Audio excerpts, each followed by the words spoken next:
yale maneno ambayo mimi na wewe tumezungumza, tumepanga na nilikuwa nimekubali. Vile nimekuja hapa nimeona wananchi mpaka kule nyuma wamekosa mahali ya kukaa. Mheshimiwa Rais wetu mpendwa, itabidi uongeze kilo kidogo, uongeze juu kidogo, sababu nimeona wananchi hawa wamekuja wengi sana kwa sababu ya upendo ambao wako nayo kwa sababu yako. Na ningependa Kenya yote iige mfano ya watu ya Kimilili. Watu ya Kimilili sio wa kabila. Kimilili hii iko na kabila zote za Kenya. Tuko na Wasabaot, tuko na Wajaluo, tuko na Wateso, na tuko mpaka na kabila zingine zote hata za Wakikuyu wako hapa. Na mwaka wa 2017 wakati Kenya yote na pande hii yetu ya mkoa wa Magharibi walikuwa wataki ile chama ya Jubilee, kabla hiyo chama haijaharibika, hawa wananchi hawa walinichagua kwa hiyo tiketi ya chama ya Jubilee, kwa sababu ya ile heshima ambao walikuwa nayo kwako na mimi kama kijana yako ya mkono. Na vile walinipigia kura, Mheshimiwa Rais, hii Western Kenya yote mimi ndio nilikuwa mjumbe peke yake wa Jubilee first term. Wajumbe wengine wote kina Dana Wanyama hawa, kina Waluke hawa walikuwa wamekula miaka 5, miaka 10. Kwa hivyo wananchi hawa wa Kimilili si wananchi ambao ni wakora, ni wananchi ambao wanasikiza na wanafuata vile viongozi wao tunawaelezea. Na mtu asije akakwambia ati wananchi wa Kimilili ati wa Bungoma ati ni masikini. Mheshimiwa Rais, for the purposes of record, wakati kulikuwa na serikali ya wabeberu, serikali ya mbeberu ule ambaye alikuwa anakaa huko Nairobi, kaunti ya Bungoma, county council ya Bungoma ikiongozwa na Paskari na Bwana, tulikopesha serikali ya Uingereza shilingi dola milioni 12. Pesa hiyo mpaka ule mzungu hajarudisha mpaka siku ya leo.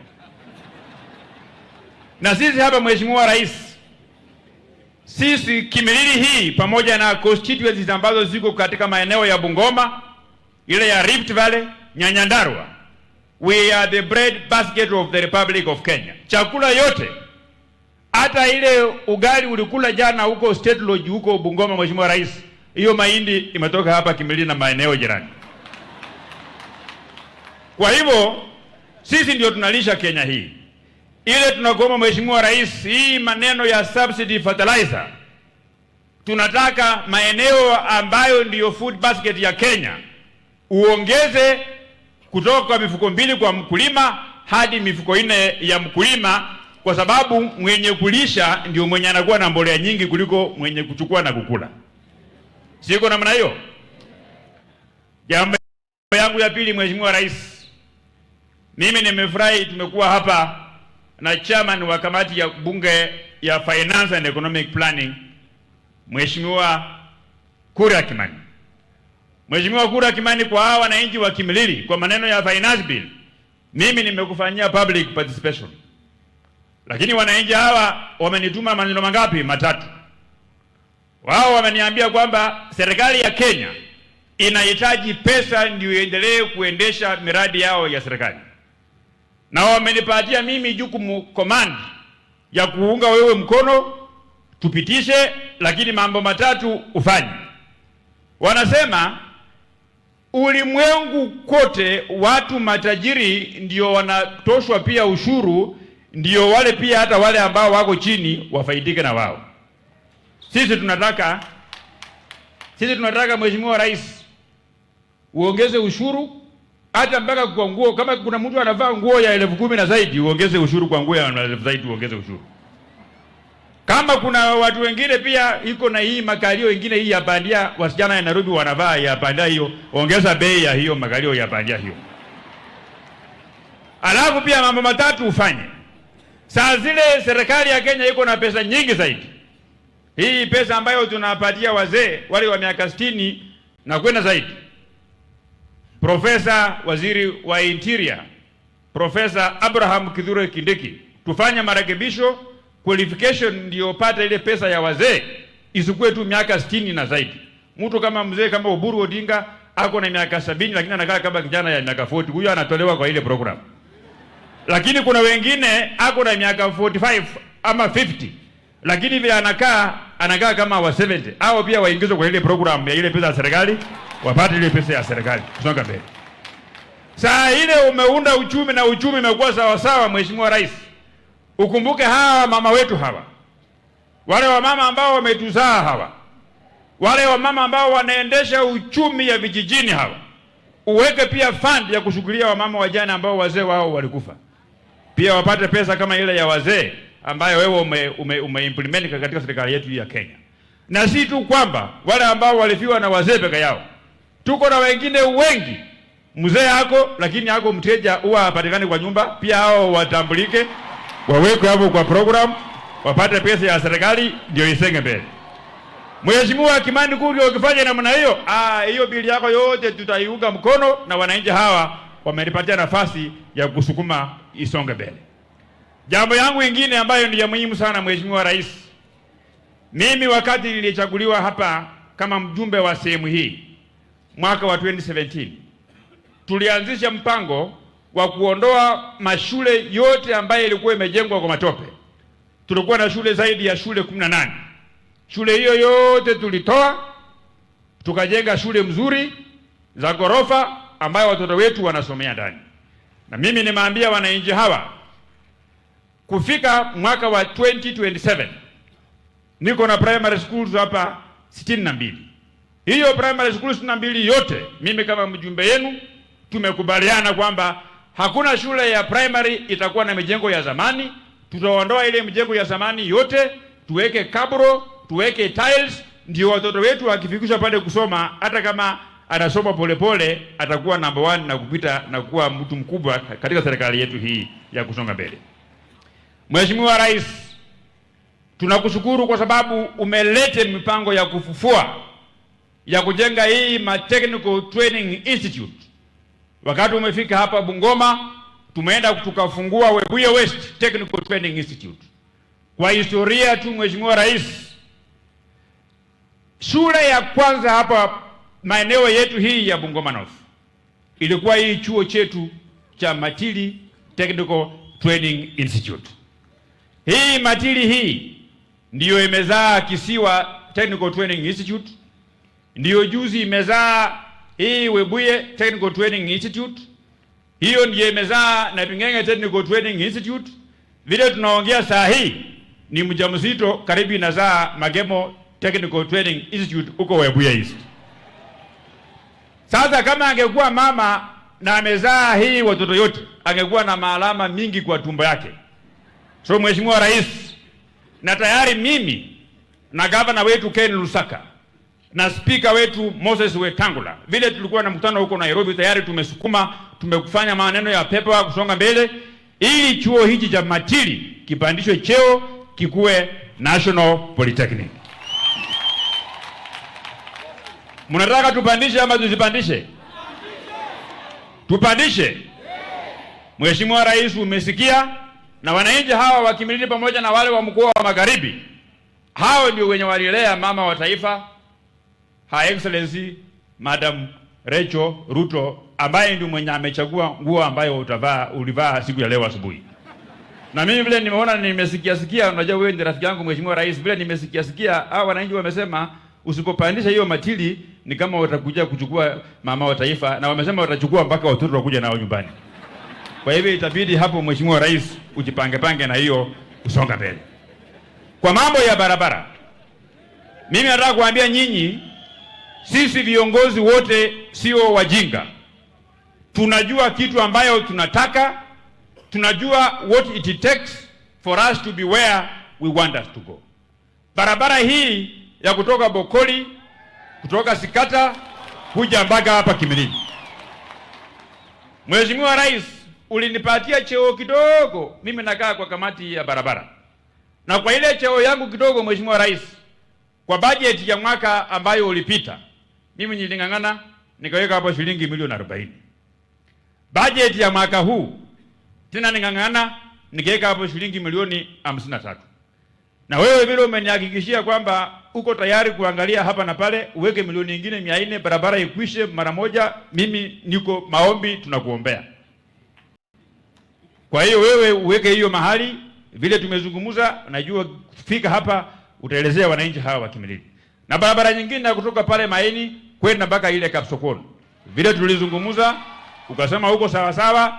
Hizo barabara kubwa tumekuachia rais, na tayari pia umeniambia leo asubuhi kwamba vile hizi matrela zinatoka kule Malaba, kule Ruahaha, zinapitia Chwele, zinapitia hapa Kimilili kwenda mpaka Kamkuywa. Wewe mwenyewe pia umekubali kwamba hii barabara hiyo kutoka Ruahaha mpaka pale Kamkuywa utaipanua ikuwe barabara kubwa, ndio hizi matrela tuweze kuja kuharibu watu hapa. Sisi ile ambayo tunafanya, tutakufanyia maombi, na ndio wananchi wa Kimilili mkiona mimi naunga mkono finance bill, si tunaunga mkono kama mtu mjinga, naunga kwa sababu najua iko maneno yetu iko huko ndani. Jambo yangu ingine, Mheshimiwa Rais, na hii ni ya muhimu sana. Tuko hapa leo kwa hafla ya maombi. Mimi hata tangu jana asubuhi nilikuwa nimejua hii maombi tutafanyia huko pengine Sirisia ama Kibabi. Lakini hii wamama wa kanisa yetu ya parish ya St. Leo the Great, hao mama waliamua wakaenda kufunga na kuomba. Wakati walikuwa wanafunga na kuomba, mimi nikashtukia vijana wako nikasoma, nikaona program imebadilishwa. Imekuja hapa Mtala Stadium. So leo asubuhi wamekuwa pale kwangu. Wakaniambia tumekuwa tukifanya harambee ya kununua basi ya kufanya kurahisisha usafiri wao. Na hao wamehangaika, Your Excellency, si watu pia wa chini, wako juu kidogo. Kati ya shilingi milioni 7 ya kununua hiyo basi yao. Na hii ni parish ambaye inasimamia maparishes zote za hapa Kimilili, ikiwemo ile ya Matili, ile ya Hwiroro, ile ya Kamasielo na ile ya Hamlati. Kwa hivyo hiyo mama wote wa constituency hapa walichanga pesa wakafikisha milioni 4. Sasa ile ambaye imebaki ni milioni 3. Na hiyo milioni 3, Mheshimiwa Rais, nataka tusaidiane. Wewe utoe milioni 3, mimi nitawapatia transport ya kuendea kuchukua hiyo basi huko Nairobi. Unajua Biblia inasema unasindikishwa kama uko kwa safari ya kuelekea. Hao tayari wako kwa safari, wako na milioni 4, na pia mimi Your Excellency kama kijana wako ya mkono pia nimejikaza, si ati wewe ulete tu bus, mimi nitawapea transport na lunch ya kuendea hiyo bus huko Nairobi. Jambo yangu ya mwisho, Mheshimiwa Rais, vile umesikia wabunge kutoka Kakamega vile wamekuwa hapa wakazungumza. Hata nimeona leo asubuhi Senator wa Kakamega katika Twitter handle yake amesema ya kwamba ati ni kama Bungoma town is overtaking Kakamega, which traditionally has been the regional headquarters of a former province, Western Province. Na mimi vile nimeangalia ni ukweli, Bungoma kidogo nimeona Bungoma inasonga songa. Na hii ni kwa sababu kwa kizungu tunasema wakati kitu inarudiwa inaanza kukaa kama ni ya ukweli. Wakati unakuja nyumbani kwa barabara, kama wewe ni mzee, unakutana na mtu anasema wewe umekuwa mwenda wazimu, ukute mwingine anasema kumbe wewe umekuwa mwenda wazimu, ukute mwingine anasema wewe ni mwenda wazimu. Ukifika nyumbani, hata kama wewe sio mwenda wazimu, utafikiria wewe ni mwenda wazimu. Unawekewa chakula hapa, utaenda kukaa kwa jua, utatoa longi unavaa kwa kichwa. Sisi hapa Bungoma, wabunge wote wa Bungoma hapa tukiongozwa na gavana yetu, we have been on the forefront appreciating the efforts that William Ruto's government has been putting in our county, in our region. So ukitembea hapa, because sisi we are a believer that whatever the government is doing in Bungoma is visible, we can see. Lakini viongozi wachache, hasa wale ambao ni wa chama ile ya ODM, ningependa waige mfano ya governor Kakamega na viongozi wengine wachache ambao akili yao imefunguka. Wamekuwa wakizoea, Mheshimiwa Rais, wanakuja hapa kututukana sisi. Wanatuambia figures zingine fake. Ati sijui shilingi sijui bilioni ngapi, sijui imewekwa sijui kwa constituency gani, ati hapa au overtaking Kakamega. Na mimi ningependa kuwaomba viongozi wale wa Kakamega wote, wale ambao wamebaki kule, ambao hawajakuja hapa, na wale ambao wamekuwa na mazoea ya kupinga finance bill na kupinga chochote ambacho serikali hii inafanya, kwamba tomorrow if they will begin to appreciate that the government of William Ruto is doing something in Kakamega, they will begin to see that Kakamega has not been left behind, it's being carried along, and we are moving forward together as a country, as a government. Yangu ya mwisho, Mheshimiwa Rais, alafu nikaribisha gavana wetu Ken Lusaka. Sisi watu ya Bungoma tunakuunga mkono kabisa kwa maneno hii ya miwa, kwamba ufufue factory yetu hii ya Nzoia. Na juzi niliona ulikuwa nauliza maswali ambayo mimi pia nilikuwa nauliza hiyo maswali. Factory hii imekuwepo miaka mingi. Hii ya Naitiri na ya West Kenya na ya Butali imekuja juzi.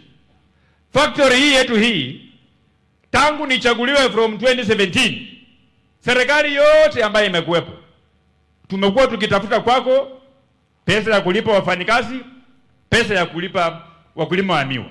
Lakini wakati unaenda kukata mikulima ya mwananchi, umefika umekata mikulima ya mwananchi, miwa ya mwananchi umekata, umeenda umepima kwa kilo, umeshaka sukari, umeuza pesa hiyo sukari umeuza, umeweka pesa kwa mfuko, na mkulima hujamlipa, mfanyikazi hujamlipa. Hiyo pesa wale wafanyikazi wa Nzoia wanapelekanga wapi hiyo pesa? Mimi naomba Mheshimiwa Rais, kabla utoke hapa Bungoma, uketi na wale wafanyikazi wale wakubwa, wale managers wale ambao walikuwa wanachukua pesa ya wananchi, wanachukua miwa, wanashaka sukari, wanauza, pesa ya kulipa wananchi inakosekana, pesa ya kulipa wakulima inakosekana. Kabla wakuambie, kama hawatakuambia ile maswali, uweke kwa ndege yako hiyo maswali, uende waulizie kwako huko Nairobi huko, alafu wawache huko. Tunataki maneno ile ya kuleta factory zetu hapa alafu inasambaratishwa na kusonga mbele. Kwa heshima ya kipekee nachukua nafasi hii kuleta gavana wetu Mheshimiwa Ken Lusaka akuja run program kuanzia hapa kusonga mbele. Welcome His Excellency Ken Makelo Lusaka.